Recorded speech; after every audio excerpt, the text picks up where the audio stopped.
സഹൃദയരെ, എല്ലാ പ്രേക്ഷകർക്കും trip up കേരളയുടെ ഒരു പുതിയ അധ്യായത്തിലേക്ക് ഹാർദമായ സ്വാഗതം. ദേശീയപാത 66-ന്റെ പുനർനിർമ്മാണ പുരോഗതിയുടെ 58ാമത് എപ്പിസോഡാണ് ഇന്ന് നമ്മൾ അവതരിപ്പിക്കുന്നത്. മലപ്പുറം ജില്ലയിലെ രണ്ടാമത് റീച്ചിൽപ്പെട്ട കുറ്റിപ്പുറം പാലം മിനി പമ്പ വരെയുള്ള വീഡിയോയാണ് കഴിഞ്ഞ ദിവസം നമ്മൾ അപ്ലോഡ് ചെയ്തത്. ഇന്ന് നമ്മൾ തൃശ്ശൂർ പൊന്നാനി റോഡുകൾ വേർപിരിയുന്ന അഥവാ നിലവിലുള്ള ദേശീയപാതയിൽ നിന്നും NH 66 പുതുതായി വഴിമാറിപ്പോകുന്ന കുറ്റിപ്പുറം മിനി പമ്പയിൽ നിന്ന് ആരംഭിച്ച് പൊന്നാനി ചമ്രവട്ടം ജംഗ്ഷൻ വരെയുള്ള ദൃശ്യങ്ങളാണ് ഇന്നത്തെ വീഡിയോയിൽ നമ്മൾ ഉൾപ്പെടുത്തിയിരിക്കുന്നത്. കുറ്റിപ്പുറം മുതൽ പൊന്നാനി വരെയുള്ള പുതിയ ദേശീയപാതയുടെ പ്രവൃത്തികൾ നിലവിലുള്ള പുരോഗതിയെ നമ്മൾ മൊത്തത്തിൽ പരിഗണിക്കുമ്പോൾ പല യൂട്യൂബ് ചാനലുകളും പറയുന്നത് പോലെ പൊന്നാനിയിൽ 6 വരിപ്പാത പൂർത്തിയായി, ടാറിംഗ് പ്രവൃത്തികൾ കഴിഞ്ഞു എന്നുള്ള രീതിയിലൊക്കെ അതിശയോക്തി കലർന്ന രീതിയിൽ, അതല്ലെങ്കിൽ ആളുകളെ തെറ്റിദ്ധരിപ്പിക്കുന്ന രീതിയിലുള്ള പല വീഡിയോസും ഒരുപക്ഷെ നിങ്ങളുടെ ശ്രദ്ധയിൽപ്പെട്ടിട്ടുണ്ടാവും. എന്നാൽ ഈ പ്രദേശത്തെ അപ്ഡേഷൻസ് നമ്മൾ എടുത്തു പറയുമ്പോൾ ചില സ്ഥലങ്ങളിലൊക്കെ 6 വരി പ്രധാന പാത പ്രാഥമികമായ ടാറിംഗ് പ്രവൃത്തികളൊക്കെ പൂർത്തീകരിച്ചിട്ടുണ്ട് എന്നതൊഴിച്ചാൽ കഴിഞ്ഞ ഒരു 6 മാസം കൊണ്ട് എടുത്തു പറയാവുന്ന അപ്ഡേഷൻസ് ഈ പ്രദേശങ്ങളിലെ അണ്ടർപാസിന്റെ പ്രവൃത്തി പുരോഗമിക്കുന്നു എന്ന് മാത്രമാണ്. അണ്ടർപാസുകൾ പ്രധാനപ്പെട്ട 4 അണ്ടർപാസുകളാണ് കുറ്റിപ്പുറത്തിനും പൊന്നാനിക്കും ഇടയിലായി വരുന്നത്. അതിൽ പ്രധാനപ്പെട്ട ഒരു അണ്ടർപാസാണ് അയങ്കലം അണ്ടർപാസ്. അയങ്കലം അണ്ടർപാസിന്റെ പാർശ്വഭിത്തികളുടെ പ്രവൃത്തികളാണ് നടക്കുന്നത്. അതുപോലെ തന്നെ മറ്റൊരു അണ്ടർപാസ് വരുന്നത് പന്തേപാലം അണ്ടർപാസാണ്. പന്തേപാലം അണ്ടർപാസ് പാർശ്വഭിത്തികളുടെ കോൺക്രീറ്റ് ഏറെക്കുറെ പൂർത്തിയായിട്ടുണ്ട്. മൂന്നാമതായിട്ട് വരുന്നത് നരിപ്പറമ്പ് ജംഗ്ഷൻ അണ്ടർപാസാണ്. അവിടെയും പാർശ്വഭിത്തികളുടെ പ്രവൃത്തി തന്നെയാണ് ഇപ്പോഴും നടന്നുകൊണ്ടിരിക്കുന്നത്. നാലാമത് വരുന്നത് നൈതല്ലൂർ അത്താണി അണ്ടർപാസാണ്. അത് പാർശ്വഭിത്തികളുടെ പ്രവൃത്തി കഴിഞ്ഞ് അതിൻ്റെ ടോപ്പ് കോൺക്രീറ്റ് ചെയ്യുന്നതിന് വേണ്ടിയിട്ടുള്ള പ്രവൃത്തികളാണ് നിലവിൽ നടന്നുകൊണ്ടിരിക്കുന്നത്. എന്നാൽ ചില സ്ഥലങ്ങളിൽ പൊന്നാനിക്കും കുറ്റിപ്പുറത്തിനും ഇടയിൽ നമ്മൾ പരിശോധിക്കുമ്പോൾ ചില ഇടങ്ങളിലൊക്കെ സർവീസ് റോഡിൻ്റെ പ്രവൃത്തികൾ പൂർത്തിയായിട്ടുണ്ട്. ചില സ്ഥലങ്ങളിൽ പ്രധാന റോഡിൻ്റെ വർക്കുകൾ പൂർത്തിയായിട്ടുണ്ട്. അതൊക്കെ ഒറ്റപ്പെട്ട ചില പ്രദേശങ്ങളിൽ മാത്രമാണ്. ചില പ്രദേശങ്ങളിലൊക്കെ അണ്ടർപാസിലേക്കുള്ള അപ്രോച്ച് റോഡിൻ്റെ പ്രവൃത്തികൾ നടക്കുന്നുണ്ട്. എന്നാൽ കുറ്റിപ്പുറത്തിനും പൊന്നാനിക്കും ഇടയിൽ എല്ലാ പ്രവൃത്തികളും പൂർത്തിയായി എന്ന രീതിയിലുള്ള പ്രചാരണങ്ങൾ വാസ്തവവിരുദ്ധമാണ് എന്ന് സാന്ദർഭികമായി ഓർമ്മപ്പെടുത്തുകയാണ്. നമ്മുടെ ഏതാണ്ട് 95% പ്രേക്ഷകരും മൊബൈൽ ഫോണിലാണ് വീഡിയോ കാണാറുള്ളത് എന്ന് നമുക്കറിയാമെങ്കിലും 4K ക്വാളിറ്റിയിലാണ് നമ്മൾ ഈ വീഡിയോ അപ്ലോഡ് ചെയ്യുന്നത് എന്നതുകൊണ്ട് നമ്മുടെ നാടിൻ്റെ ഈ ഒരു ദൃശ്യഭംഗി അതിൻ്റെ കൃത്യമായ ക്വാളിറ്റിയോട് കൂടി ആസ്വദിക്കുന്നതിന് വേണ്ടി നിങ്ങൾക്ക് കഴിയാവുന്ന സാഹചര്യത്തിൽ ഈ വീഡിയോസ് വലിയ സ്ക്രീനിൽ അഥവാ കമ്പ്യൂട്ടർ മോണിറ്ററിലോ അതുപോലെ തന്നെ TV-യിലോ അതിൻ്റെ ഫുൾ ക്ലാരിറ്റിയിൽ എപ്പോഴെങ്കിലും വല്ലപ്പോഴും നിങ്ങൾക്ക് കാണാൻ കഴിയുന്നൊരു സാഹചര്യത്തിലെങ്കിലും കാണാൻ ശ്രമിക്കണമെന്ന് പ്രേക്ഷകരോട് വിനീതമായി അഭ്യർത്ഥിക്കുകയാണ്. മിനി പമ്പ കഴിഞ്ഞ് മുന്നോട്ട് പോകുമ്പോൾ നമ്മൾ ആദ്യം എത്തുന്ന അണ്ടർപാസ് അയങ്കലം അണ്ടർപാസാണ്. നേരത്തെ നമ്മൾ പ്രതിപാദിച്ച പോലെ അയങ്കലം അണ്ടർപാസിൻ്റെ പാർശ്വഭിത്തികളുടെ പ്രവൃത്തികളാണ് നിലവിൽ നടന്നുകൊണ്ടിരിക്കുന്നത്. ദേശീയപാത 66-ലെ ഒരു സുപ്രധാന ജംഗ്ഷൻ കൂടിയാണ് അയങ്കലം പ്രദേശം. ഇപ്പോൾ ഈ അണ്ടർപാസ് ക്രോസ് ചെയ്യുന്ന ഈ റൂട്ടിലൂടെയാണ് ആദ്യകാല ദേശീയപാതയായ NH 17 കടന്നുപോയിരുന്നത്. NH 66-ൽ നിന്നും തവനൂർ പ്രദേശത്തേക്കുള്ള റോഡ് തിരിയുന്ന ഒരു സുപ്രധാന പ്രദേശമാണ് അയങ്കലം അണ്ടർപാസ്. മലപ്പുറം ജില്ലയിലെ ചില സുപ്രധാന സ്ഥാപനങ്ങൾ സ്ഥിതി ചെയ്യുന്ന ഒരു പ്രദേശം കൂടിയാണ് Tavanur. Central prison and correctional home അഥവാ ദുർഗുണ പരിഹാര പാഠശാല എന്ന പേരിൽ അറിയപ്പെടുന്ന കുട്ടികളുടെ ജയിൽ, അതുപോലെ തന്നെ ജില്ലാ ജുവൈനൽ ജസ്റ്റിസ് ബോർഡിൻ്റെ ഓഫീസ്, ഗവൺമെൻറ് ചിൽഡ്രൻസ് ഹോം, അതുപോലെ തന്നെ ജുവൈനൽ കോർട്ട് അഥവാ കുട്ടികളുമായി ബന്ധപ്പെട്ട കേസുകൾ പരിഗണിക്കുന്ന കോടതി, അതുപോലെ തവനൂർ വൃദ്ധസദനം തുടങ്ങിയ നിരവധി സ്ഥാപനങ്ങൾ സ്ഥിതി ചെയ്യുന്ന പ്രദേശമാണ് തവനൂര്. ആ പ്രദേശങ്ങളിലേക്ക് ദേശീയപാത 66 നിന്ന് തിരിയുന്ന പ്രദേശമാണ് അയങ്കലം പ്രദേശം. അതുകൊണ്ട് തന്നെ അയങ്കലം അണ്ടർപാസ് NH 66 സംബന്ധിച്ചിടത്തോളം വളരെ പ്രാധാന്യം അർഹിക്കുന്ന ഒരു അണ്ടർപാസാണ്.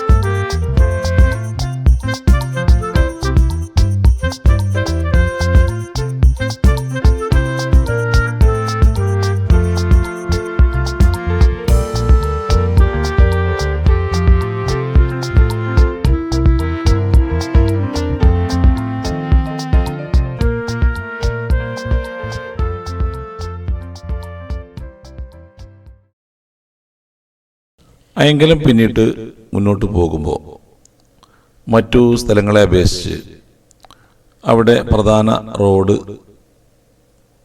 ഏതാണ്ട് പ്രാഥമിക ടാറിംഗ് പ്രവർത്തനങ്ങളൊക്കെ പൂർത്തിയായതായി നമുക്ക് കാണാൻ പറ്റും. ആ പ്രദേശങ്ങളിൽ ഇപ്പോൾ 2 റോഡുകൾ തമ്മിൽ വേർതിരിക്കുന്ന ഡിവൈഡറുകളുടെ പ്രവൃത്തി നടന്നുകൊണ്ടിരിക്കുകയാണ്. അതോടൊപ്പം തന്നെ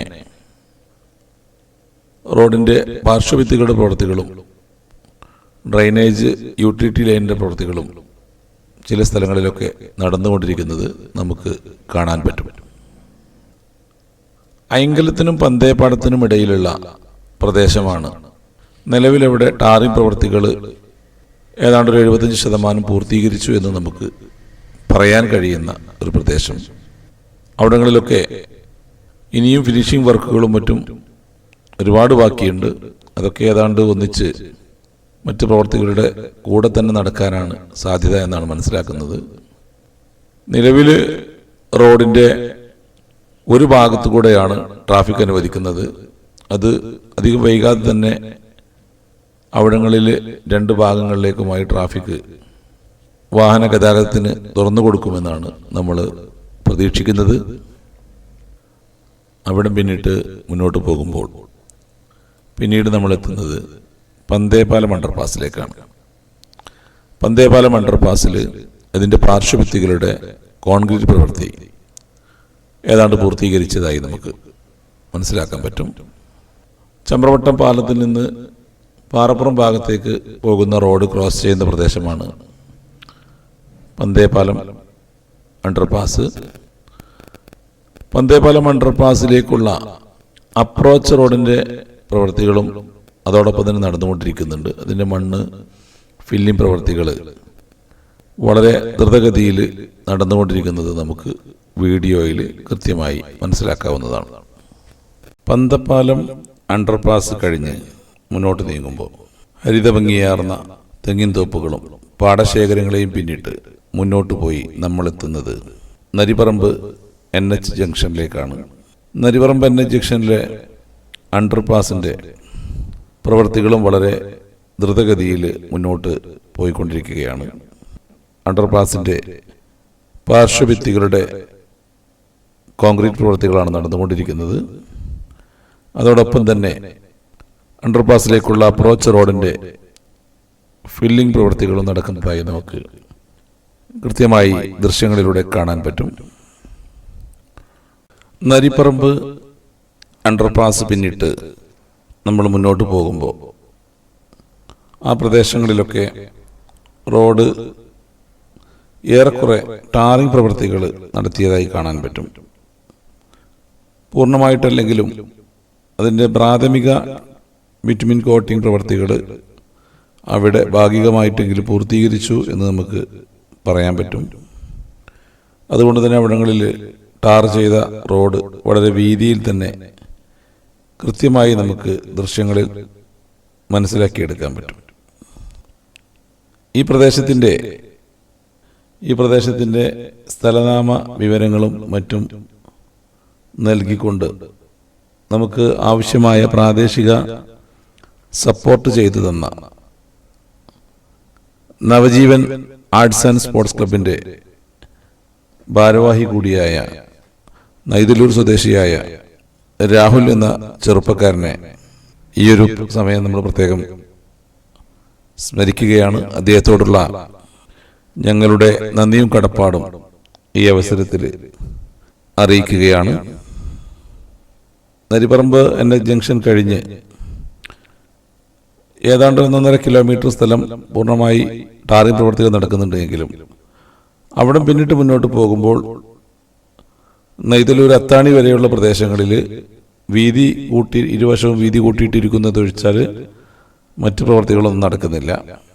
അത് കഴിഞ്ഞ് പിന്നീട് നമ്മൾ എത്തുന്നത് നെയ്തലൂർ അത്താണി എന്ന് പറയുന്ന ജംഗ്ഷനിലാണ്. നെയ്തലൂർ അത്താണിയിൽ അണ്ടർപാസിൻ്റെ പ്രവർത്തികൾ വളരെ നല്ല രീതിയിൽ നടന്നുകൊണ്ടിരിക്കുകയാണ്. അണ്ടർപാസിൻ്റെ പാർശ്വഭിത്തികൾ കോൺക്രീറ്റ് ചെയ്ത് ഉപരിതല കോൺക്രീറ്റിന് വേണ്ടിയിട്ടുള്ള വർക്കുകളാണ് നിലവിൽ അവിടെ നടന്നുകൊണ്ടിരിക്കുന്നത് എന്ന് നമുക്ക് ദൃശ്യങ്ങളിലൂടെ കാണാൻ പറ്റും. ഒരു പാടശേഖരത്തിൻ്റെ നടുവിലൂടെ കടന്നു പോകുന്ന ഒരു പാത എന്നുള്ള നിലക്ക് ഇവിടുത്തെ വെള്ളത്തിൻ്റെ സ്വാഭാവിക നീരൊഴുക്ക് തടസ്സപ്പെടാതിരിക്കുന്നതിന് വേണ്ടി ഈ പ്രദേശങ്ങളിൽ നിരവധി കൾവർട്ടുകൾ സ്ഥാപിക്കുന്നുണ്ട്. പല സ്ഥലങ്ങളിലും അത്തരം കൾവർട്ടുകൾക്ക് വേണ്ട കൾവർട്ടിൻ്റെ പ്രവർത്തികൾ നടക്കുന്നതായിട്ട് നമുക്ക് കാണാൻ പറ്റും. റെഡിമെയ്ഡ് കോൺക്രീറ്റ് കൾവർട്ട് ബോക്സുകളാണ് ഇത്തരം വെള്ളം ഒഴുകുന്നതിന് വേണ്ട സംവിധാനം ഒരുക്കുന്നതിന് വേണ്ടി ഉപയോഗിക്കുന്നത്. ഇവിടങ്ങളിലൊക്കെ തന്നെ പാർശ്വഭിത്തികളുടെ കോൺക്രീറ്റ് പ്രവൃത്തി വളരെ നല്ല രീതിയിൽ നടക്കുന്നതായിട്ട് നമുക്ക് കാണാൻ പറ്റും. നെയ്തലൂർ അത്താണി അണ്ടർപാസ് മുതൽ പൊന്നാനി ചമ്രവട്ടം ജംഗ്ഷൻ വരെയുള്ള പ്രദേശങ്ങളിൽ കഴിഞ്ഞ വീഡിയോയിൽ നിന്നും കാര്യമായൊരു മാറ്റങ്ങൾ എടുത്തു പറയത്തക്ക രീതിയിലുള്ള മാറ്റങ്ങളൊന്നും തന്നെ കാണുന്നില്ല. അവിടങ്ങളിൽ റോഡിൻ്റെ വശങ്ങൾ വീതി കൂട്ടിയിട്ടിരിക്കുന്നു എന്ന് ഒഴിച്ചു നിർത്തിയാൽ മറ്റെന്തെങ്കിലും ഒരു ഡെവലപ്മെൻറ്റ് അവിടങ്ങളിൽ വന്നതായി നമുക്ക് എടുത്തു പറയാനില്ല. ഏതായിരുന്നാലും പൊന്നാനി ചമ്രവട്ടം ജംഗ്ഷനിലെത്തുന്നതോടുകൂടി നമ്മൾ ഈ വീഡിയോ വൈൻഡപ്പ് ചെയ്യുന്നതാണ്. കാഴ്ചകൾ നിങ്ങൾക്ക് ഇഷ്ടപ്പെട്ടാൽ വീഡിയോക്ക് ലൈക്ക് ചെയ്യാൻ മറക്കരുത്. നിങ്ങളുടെ വിലപ്പെട്ട അഭിപ്രായങ്ങൾ, നിർദ്ദേശങ്ങൾ, വിമർശനങ്ങൾ എല്ലാം കമൻറ്റ് ബോക്സുകളിലൂടെ നിങ്ങൾ രേഖപ്പെടുത്തണം. ഞങ്ങളുടെ ഭാഗത്തു നിന്ന് വരുന്ന നിരവധി തെറ്റുകൾ, മിസ്റ്റേക്കുകളൊക്കെ വരാറുണ്ട്. അതൊക്കെ നിങ്ങൾ കമൻറ്റ് ബോക്സുകളിലൂടെ അറിയിക്കുമ്പോൾ തിരുത്താൻ പറ്റാവുന്നതൊക്കെ ഞങ്ങൾ തിരുത്താറുണ്ട്. ചില പ്രദേശങ്ങളുടെ സ്ഥലനാമങ്ങളൊക്കെ നമ്മൾ തെറ്റായി മാർക്ക് ചെയ്യാറുണ്ട്. അതൊക്കെ പലപ്പോഴും പ്രേക്ഷകർ തിരുത്തി പറയുമ്പോൾ നമ്മളത് കഴിയാവുന്ന സ്ഥലങ്ങളിലൊക്കെ തിരുത്തി കൊടുക്കാറുണ്ട്. ഏതായിരുന്നാലും ചാനലിൻ്റെ കണ്ടന്റ് ഇഷ്ടപ്പെടുന്ന ആളുകൾ മൊത്തത്തിൽ നമ്മുടെ വീഡിയോകളൊന്ന് പരിശോധിച്ചതിന് ശേഷം ഇഷ്ടപ്പെടുകയാണ് എങ്കിൽ സബ്സ്ക്രൈബ് ചെയ്തുകൊണ്ട് ബെൽ ബട്ടൺ എനേബിൾ ചെയ്തുകൊണ്ട് നമ്മളുമായി സഹകരിക്കണം. നമ്മൾ സാധാരണ എല്ലാ ചാനലുകളും വീഡിയോ തുടങ്ങുന്നതിന് മുമ്പ് തന്നെ സബ്സ്ക്രൈബ് ചെയ്യാനും ലൈക്ക് ചെയ്യാനും ഒക്കെയാണ് പറയുന്നതെങ്കിൽ നമ്മുടെ ഒരു നിലപാട്, നമ്മുടെ ജെന്യുവിനായിട്ടുള്ള സബ്സ്ക്രൈബേഴ്സാണ് നമുക്ക് വേണ്ടത്. കുറേ സബ്സ്ക്രൈബർ ഉണ്ടായി കുറേ ആളുകൾ സബ്സ്ക്രൈബറായിട്ട് നിർത്തുക എന്നതിനപ്പുറത്തേക്ക് ഇത്തരം വീഡിയോ നമ്മൾ അവതരിപ്പിക്കുന്ന വീഡിയോ കാണുകയും അത് ഇഷ്ടപ്പെടുകയും അത് പ്രതീക്ഷിക്കുകയും ചെയ്യുന്ന സബ്സ്ക്രൈബേഴ്സ് ഉണ്ടാവുക എന്നുള്ളതാണ്. കാരണം ഞങ്ങളെ സംബന്ധിച്ചിടത്തോളം ഇതൊരു ലാഭകരമായൊരു ബിസിനസ്സായിട്ടല്ല ഞങ്ങളിത് നിലവിൽ കൊണ്ടു നടക്കുന്നത്. കാരണം ഇതിൻ്റെ റെക്കോർഡിംഗ് ചെയ്യാനുള്ള യാത്രാ ചെലവും കോസ്റ്റും ഇതിൻ്റെ മറ്റു ചെലവുകളും ഒക്കെ കമ്പയർ ചെയ്യുമ്പോൾ ഞങ്ങളെ സംബന്ധിച്ചിടത്തോളം ഒട്ടും ലാഭകരമല്ല. മാത്രമല്ല നഷ്ടത്തിൽ ആണ് എന്ന് തന്നെ ഞങ്ങൾക്ക് തുറന്നു പറയുന്നതിൽ പ്രയാസവുമില്ല. എന്നാൽ ഞങ്ങളുടെ ചാനൽ മറ്റ് ബുദ്ധിമുട്ടുകളൊന്നുമില്ലാതെ ഏതാണ്ടൊരു മാസം കൊണ്ട് തന്നെ യൂട്യൂബിൻ്റെ എല്ലാ മാനദണ്ഡങ്ങളും പാലിച്ചുകൊണ്ട് ഞങ്ങൾക്ക് മോണിറ്റൈസേഷൻ ആവാനും അതുപോലെ തന്നെ ചാനലിൽ നിന്ന് ചെറിയ രീതിയിലുള്ള വരുമാനം മാസാനുമാസങ്ങളിൽ ഞങ്ങൾക്ക് വന്നുകൊണ്ടിരിക്കുന്നുമുണ്ട്. ഒരു ലാഭകരമായ രീതിയിൽ ഞങ്ങൾക്ക് മുടക്കുമുതൽ വരവും തമ്മിൽ താരതമ്യം ചെയ്യുമ്പോൾ കഴിഞ്ഞൊരു വർഷമായിട്ട് ഞങ്ങൾ നഷ്ടത്തിൽ തന്നെയാണ് ഈ ഒരു സംവിധാനത്തെ മുന്നോട്ട് കൊണ്ടുപോയിക്കൊണ്ടിരിക്കുന്നത്. എങ്കിലും ഇത് അവതരിപ്പിക്കുമ്പോഴും ഇതിൽ നിന്ന് നിങ്ങളുടെ ഭാഗത്തു നിന്നുള്ള പ്രതികരണങ്ങൾ വരുമ്പോഴും ഉണ്ടാകുന്ന ഒരു മനസ്സംതൃപ്തിയാണ് നമ്മളെ വീണ്ടും ഈ ഒരു സംരംഭവുമായിട്ട് മുന്നോട്ട് കൊണ്ടുപോകാനുള്ള പ്രചോദനം നൽകുന്നത്. അതുകൊണ്ട് തന്നെ നിങ്ങൾ ഈ ചാനൽ സബ്സ്ക്രൈബ് ചെയ്യുന്നതോടൊപ്പം തന്നെ ഇത്തരം വീഡിയോകൾ ഇഷ്ടപ്പെടുന്ന കാണാൻ ആഗ്രഹിക്കുന്ന ആളുകളിലേക്ക് ചാനലിനെ ഒന്ന് പരിചയപ്പെടുത്തിക്കൊണ്ട് നിങ്ങൾ ഈ ഒരു സംവിധാനത്തെ സഹായിക്കണമെന്ന് അഭ്യർത്ഥിക്കുകയാണ്. നിങ്ങളുടെ എല്ലാവരുടെയും എല്ലാ രീതിയിലുള്ള സഹായ സഹകരണങ്ങളും പിന്തുണയും പ്രതീക്ഷിച്ചുകൊണ്ട് ദേശീയപാത 66 പുതിയ കാഴ്ചകളും പുതിയ വിശേഷങ്ങളുമായി അടുത്ത വീഡിയോയിൽ വീണ്ടും കാണാമെന്ന ശുഭാപ്തി വിശ്വാസത്തോടു കൂടി നിർത്തുന്നു. എല്ലാ പ്രേക്ഷകർക്കും ട്രിപ്പ് ഓഫ് കേരളയുടെ നന്ദി, നമസ്കാരം.